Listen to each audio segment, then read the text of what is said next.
Hi, Star. Sorry that you've been struggling with this. I know poetry can be tricky, so I'm just going to go over a couple of things for you, okay? So I know you were having questions about maybe some of the analysis of this poem, and so let's just review a little bit about stanzas and rhyme scheme. So a stanza in a poem is like a paragraph. So like in an essay or in a story or a novel, you have paragraphs. Well, in poetry, every paragraph we call a stanza. So if you look at The Road Not Taken by Robert Frost, this whole section right here is one stanza. So it looks like a little paragraph, but again, in poetry, we call it a stanza. So if you look through, all you have to do is count how many of those little paragraphs or stanzas there are in this particular poem. Poems have lots of different numbers of stanzas. Not every poem is 4 stanzas or 5 stanzas or 6 stanzas. Some are 1 stanza because it's one long paragraph. So just keep that in mind. Okay, and then the next thing is the lines. The lines are going to be basically each sentence of the paragraph, right? So if we look at this one, 1, 2, 3, 4, 5, there are 5 lines in this one stanza. Now, the rhyme scheme is what can be a little bit tricky. A rhyme scheme is just the pattern of rhyming words in a stanza. And typically the way that we identify a rhyme scheme is by adding like a letter for each different rhyming word. So if 2 words rhyme, they get the same letter. If they don't rhyme, then you have to add a different letter. So for example, right here, we have wood and both. Well, wood and both don't rhyme. So I'm going to start here, and this is going to be an A. And then for both, because it's different, it's going to be a B. And then I'm going to look here. Okay, 2 roads diverge in a yellow wood, and I'm sorry I could not travel both. And be one traveler long I stood. Hold on. Would and stood rhyme. So this is going to be A. And then, and looked down as far as I could. Hold on. Would, should, could, all of those rhyme. So that is also going to be A. Now here, what I have to see is this going to match up with any of these? Does it rhyme with A or rhyme with B? So would, both, nope, stood, could, growth. Both, growth, those rhyme, so this becomes B. So my rhyme scheme here is A, B, A, B. That's the pattern of rhyming words in a stanza. Okay?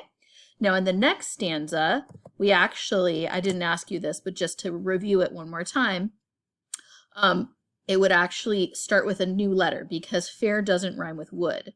So here the rhyme scheme would be C for fair, and claim doesn't match that, and so that would be D. And then because it was grassy and wanted where, well, fair and where, those rhyme, so that's C again. And then where, fair, and there, that rhymes, so that's C again. And then claim and same rhyme, and so that's this D. So notice it's the same pattern of like A, B, B, C, D, C, C, D. And so we can probably assume that over here, they're going to follow that same pattern, but just with new rhyming words. So that would be E, F, E, E, F.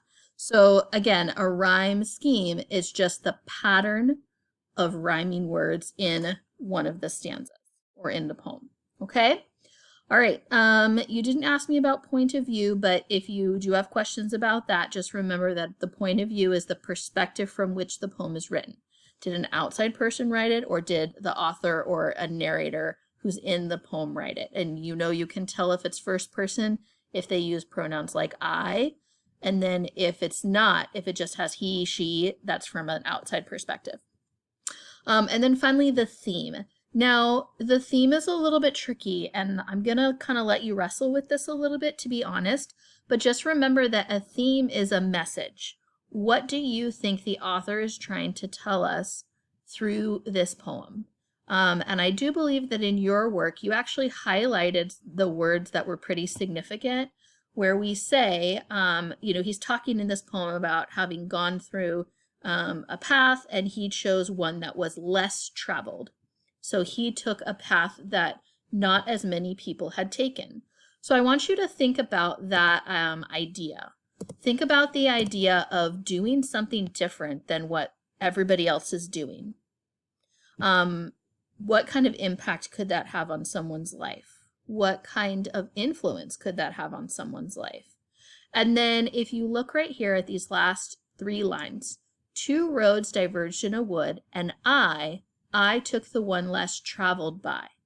Okay, so he says, I did what other people normally wouldn't do. And then he makes a statement, he says, and that has made all the difference. So the question there is, what is the significance of the fact that this particular author or narrator chose a different path? They chose the one that not everybody takes. And what message could we get from that? Okay?